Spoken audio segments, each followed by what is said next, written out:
If you haven't heard of Silver or Scram, because they're basically the same thing, listen up because this might be your next favorite card game. We're taking a look at Silver, but not just Silver, Silver Amulet, and Silver Bullet, and Silver Coin, and Silver Dagger, and Scram! Let's get started. These boxes are empty.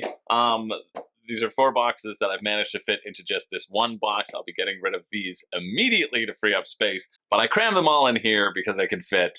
And I also want to talk about Scram because this is sort of the team easier version of Silver. So what I'm going to do is I'm going to explain Silver to you, the basics of Silver, and then I'll show you how Scram differs, share my thoughts on it, and tell you why this card game is incredible. This card game is incredible, and I'm so surprised. I thought this would be horrible. I thought I wouldn't enjoy this at all, and I only took it because it's a take on the card game Golf, a classic game Golf, and I was spending the Christmas time period with my girlfriend's parents, and they love golf, and I was like, okay, well, this can elevate golf just a bit and make it a bit more strategic. It'll be worth the while. But man, oh man, is it great. And all the versions are good. I'll give you my recommendations and ranking of the versions as well. But let me tell you what this game is. If you know the game Golf, or you're familiar with the game Golf, you might be familiar with this sort of premise. This only comes in Silver Bullet, by the way. If you're interested in learning what is in each deck, I'll have a series of videos that I'll be putting out just going through the cards in each one so you can decide which set seems the most interesting, whether it be Silver, or Silver Coin. Well, that's still Silver. Silver Amulet, or Silver Bullet, or Silver Dagger. Whichever one of these 4 decks is going to be the most interesting to you, we're going to check that out. I forgot I had all these pads in here. One for each box. But for this video, we're going to just be looking at the cards for Silver Amulet. And we'll use this, which was included in Silver Bullet as well, because it's a nice little thing to have. Now, the premise of Silver is very simple. You and your opponent, or you can play up to 4 people, you'll all receive a hand of 5 cards, and you are going to get to secretly look at 2 of these cards. So if I look at these cards, I see that I have a 12 and an 8. Now, I don't leave them face up. I don't show anybody. I put them face down, and I'm just remembering that that's a 12, that's an 8. Now, on your turn, you can do 3 things. You can take a card from the discard pile and exchange it for one of your cards. You can take a card from the draw deck and exchange it for one of your cards. Or you can take a card from the draw deck and then use its ability. So in this case, we have the Master's ability, who says take any one card from the discard pile. And so I'd be able to search through the entire discard pile. Let's just say, you know, it's been a long game. I can pick up this whole discard pile, and I can pick whichever one that I want, take it, and put it into my village. The goal of the game is to have the least number of points at the end of the round. This is the same premise as Golf. In Golf, you'll just draw a card, you'll look at it, you look at the number, and then you'll choose, okay, I'm going to swap it out for this card. And everybody can kind of see your cards every time. How Silver takes this to the next level is that whatever orientation your card is in when it is drawn, it stays in that orientation until an effect says otherwise. So, for example, if you're taking from the draw pile, I'm taking this 10, it's face up. I have a friend joining me. I finally have my, my accomplice. That's a critter that might need to scram. So it goes into my row face up. However, I take it from the discard pile, and I swap it out with something in my row, that goes face down because it started face down. And so already that's better than Golf, which is just mindless drawing and flipping over cards, and you never know what you're giving away. And that's the problem with Golf, and makes it like not a really good game, because you don't know what you're giving away. But here, it's all about the information that you have and controlling that information. The other incredible part about this game is that if you happen to swap cards around and you know what you have, when you're swapping cards, you can swap any of the same number for one card. So if I've already looked at this card before, my opponent doesn't know what it is, but I do. I've looked at this card before. I'm going to draw a card from the deck. I see that it's a 7. I don't want to use this ability, view up to 2 cards, but I do want to get rid of my 9s. I push them forward.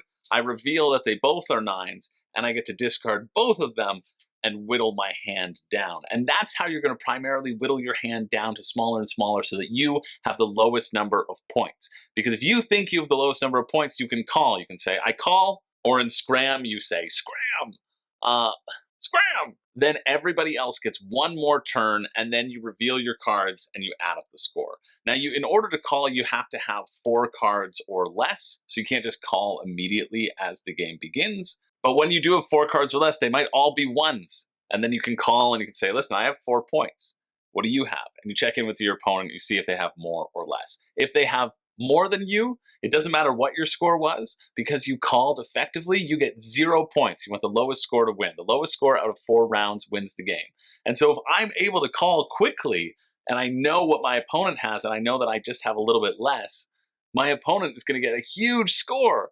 But there's a lot of risk for me, because if I call and I'm wrong, I get an additional 10 points on my score. So not only does my opponent have the lowest score and gets to keep that, but I get this plus 10, making it harder for me to win subsequent rounds. So you combo that swapping the cards in and out, just knowing, see, I drew this 5, and I might put that down there so that the next card I draw, which is a 3, I can swap out both of these to put the 5s into the middle. And then if somebody were to call, and then maybe the 5 stays there, and so I swap it out for my 7, and somebody calls, my score is 9, and theirs might have been 10. So I'm sitting at 9 points, and they're sitting at 20 points. But the key to this game isn't that swapping, although it feels very satisfying when you know you have 3 of a kind, and then somebody calls and you go, okay, and then you swap all 3 of a kind for your next card and end up with like a very low score. That's very satisfying to do. But the best part about this game are the addition of the powers, because it's no fun to just draw a card. Oh, I don't need this card. I throw it away, right? But every card that you're throwing away that you don't need, that you don't want to incorporate into this lineup, gives you a special ability. And having those special abilities, manipulating the board, creating different situations, learning what your opponent has so you can keep track of their score, and figuring out when to call, it's just fantastic. And this game plays great at 2, 3, and 4. It's awesome. All that the other sets do is add in different cards. And so in this set, you'll get an entirely new deck of cards, you get an entirely new, slightly twist to the game, and you can choose to either just take the 4s and swap the 4s out. Say you hate the ability of this 4, well, it can go away, and you can bring in the 4 from Bullet, because that one's a lot better when face up. Activate one of your discard abilities, right? So you can do that mixing and matching. I don't think you'll ever really need to. Each set is sort of balanced in a way, but maybe you might enjoy doing that, and that's why the insert that it comes with, I think I saw it on the side of the box when I was opening this. Oh yeah, here. It comes with this sort of black plastic insert that I've already thrown away, where you can lay out all your cards Dominion style so that you can pull one out from the shelf and choose which sets of cards you're going to incorporate into the game, and then shuffle them up. And they actually have a Kickstarter going on right now. This isn't a paid preview. They don't even know I'm doing this. They did give me these copies for review, but that's about as far as it goes in terms of my affiliation with the company right now. But they do have a Kickstarter ongoing where they're putting out 2 new sets, and you can get a huge like little calyx insert that looks kind of neat if you want everything. So that's Silver. It's fantastic. While we're in this top-down, let's talk about Scram. The only thing different between Scram and Silver is that this is a little bit more simple, and this deals with teams as well. Silver Fang, that's outcoming, one of the 2 sets, will also deal with these teams as well. But you shuffle this deck up, you deal them out the same way, but you and I now are partners, and we're facing off against those 2 people around the table. You have to play it at a 4-player count or a 6-player count. There are rules for a 3-player, but it doesn't seem that good. You want to play this at like 4 and 6. The really great twist that happens in Scram and is going to be happening in Silver Fang is that, oh sorry, I shouldn't have looked at my cards. There are 2 things that are different. 1, 2 cards start face up, so you can see them, but more importantly, your partner can see them. And 2, when you're trading in cards, you can trade both your own and your partner's. So if I've looked at your cards are here, and I've managed to see that you have 2 9s, right? 2 9s in your hand that are face down. I also know that I have a 9 here. And so on my turn, I'm going to take this card from the discard pile, this which can equal any other card or will also equal 0. And I can say, okay, I'm putting that in, and I'm also putting these 2 in from my partner. And if I'm right, all of those cards go in. If I'm wrong, if I forgot which one you had was actually a 9, then I have to take the card and I don't get to exchange any. That's the same rules for silver, but I love, love, love in Scram that it feels so good supporting your partner and going back and forth. And the goal is for you and your partner to have the lowest score when you call, rather than against whoever you're calling it from. The only other difference in Scram is that you can't call until one of you has 2 cards left. So it really focuses on that swapping as well, whereas silver focuses more upon capitalizing on the different powers. But Scram also is fantastic. You'll also see that the lower numbers, the ones that you're naturally going to want to keep, they don't have abilities on them, whereas in silver, all of the cards have abilities on them as you go through. That's how you play silver and Scram, and man, just looking at these, oh no, I had these organized perfectly. Oops. For 6 players, you're supposed to take out a set of cards, so I just had them at the bottom because I played mainly at 4 players. But both of these games are surprisingly exceptional. Like I said, I really didn't expect to enjoy this. I really didn't expect to like Scram, and I don't know, I might like Scram more. The fact that I really, really love this as a team game. I love the abilities of silver, and I think the abilities are what makes silver super fun. But the team element of Scram is just so solid that I had a friggin' blast over Christmas. We played this so much. I didn't get tired of it, and it was super accessible. Both my girlfriend's parents, they are not huge gamers. Like Ticket to Ride is complex for them, right? And if you fall into that category and you want just like a nice lighter weight card game, Scram is for sure the way to go. If that sounds interesting to you, then silver might be the way to go. Now, let's talk about the different versions of silver, because I've played all of these so far, and I have some thoughts about them. I shared that a little if you saw my recap from PAX Unplugged. I'd had a chance to have initial impressions. Oh, sorry, Dagger. Initial impressions for each one of these. And since I haven't played Fang yet, I think I might like Fang the best, because Fang is the teamed game that they're going to have happen, but I haven't played that yet. I'll probably get it, though.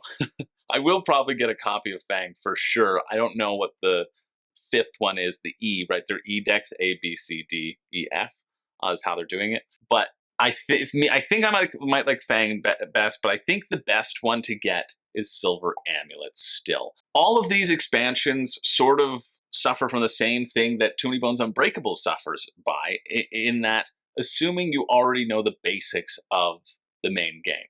I didn't know the basics of the main game. When I started the game, I was like, you know what? I'm going to start with Silver Dagger because the box looks the cutest and it seems fun. That was my decision. I said, I like the box art the best. Let's start with Silver Dagger. And we hated it. We thought it was super random. We didn't hate it, but we thought it was fine. But we thought it was very random.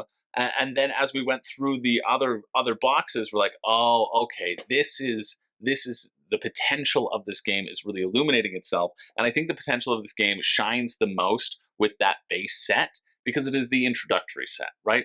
It's like any expansion builds upon complexity, and when you have a card game that wants to be in that simple card game sphere, you want to start out with the basics. And so the basics of the characters, and again, you can check out a breakdown of what's in every deck, will be coming out soon, depending upon when I get to editing them and posting them. But the basics of this deck are like, hey, look at your cards, swap a card, right? Very simple abilities.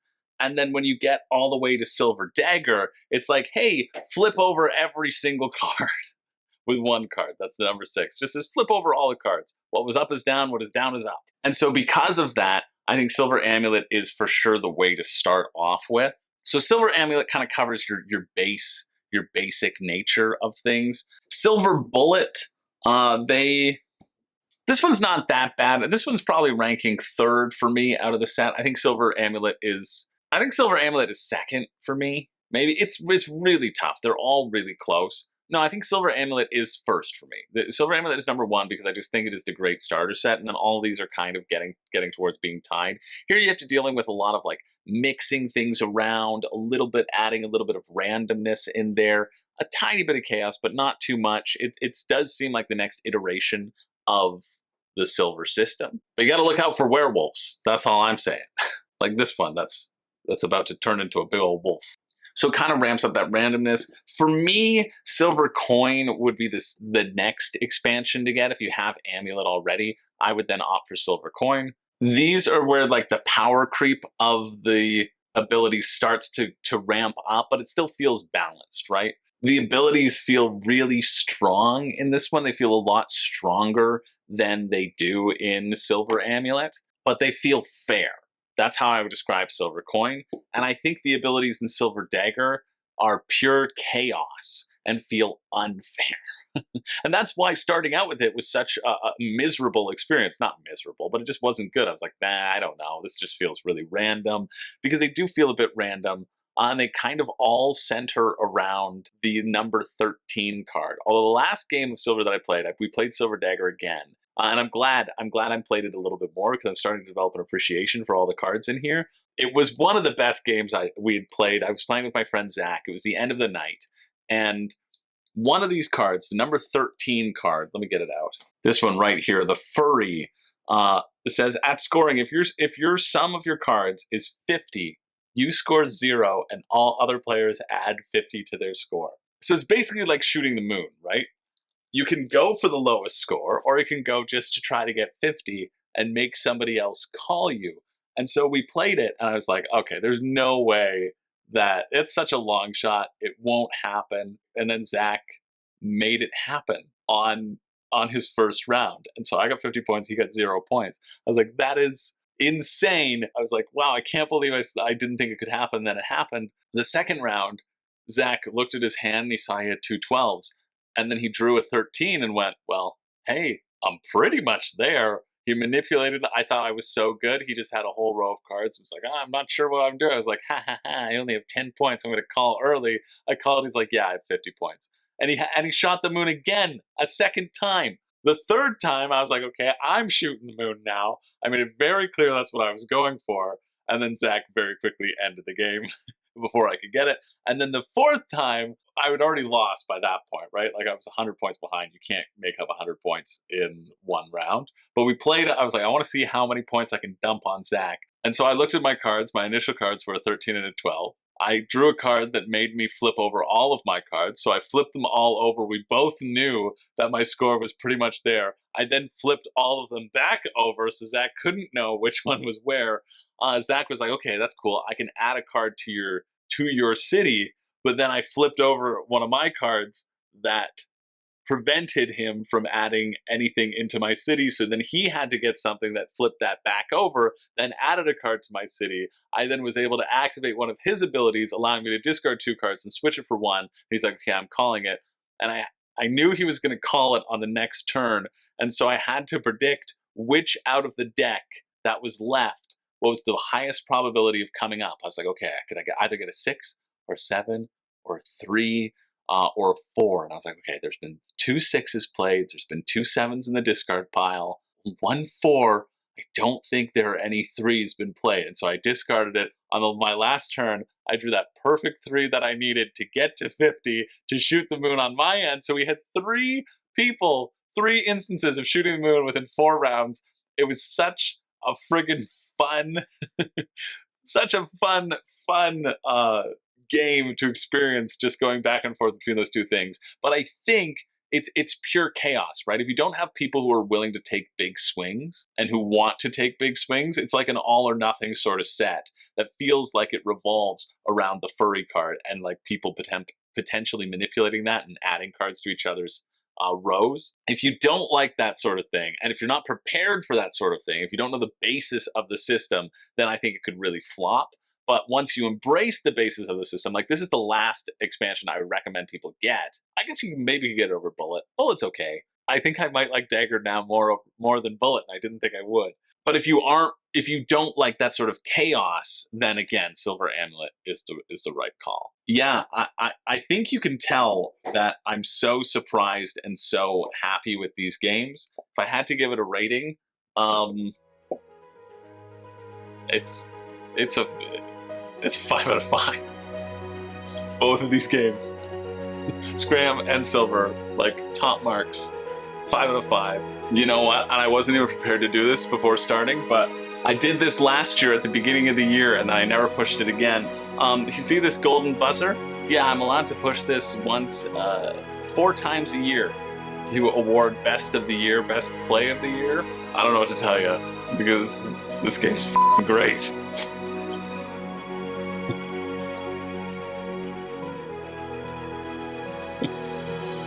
That's right, Silver Amulet, and Scram. I'm giving them room board Best of the Year. Like, I can't tell you how much I've enjoyed them other than that.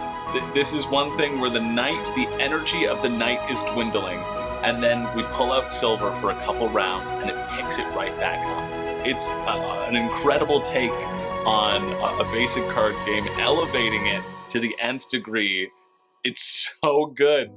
It's so fun. Now, but here's the caveat though. I just gave this Best of the Year. I love this. Right now you can get on Kickstarter all 6 copies for like $140 plus shipping. It's like $160 US, which they go for like 25 US normally.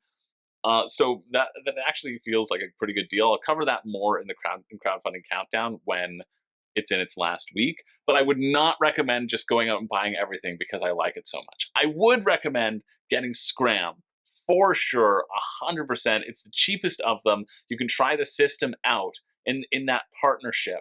And then I would go with either Amulet and then Fang too, because Fang will be out eventually as that Kickstarter fulfills and it goes into stores, because I really, really love the team-based version of it, and I like it on its own. And so I think combining all the fun powers with the possibility of doing it for a team will be super fun as well. But yeah, Best of the Year.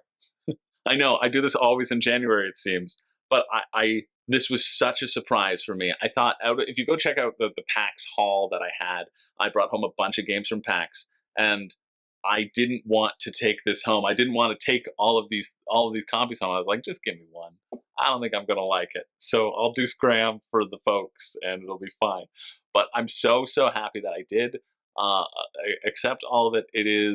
I've played pretty much everything from that haul now. Reviews for everything will be upcoming.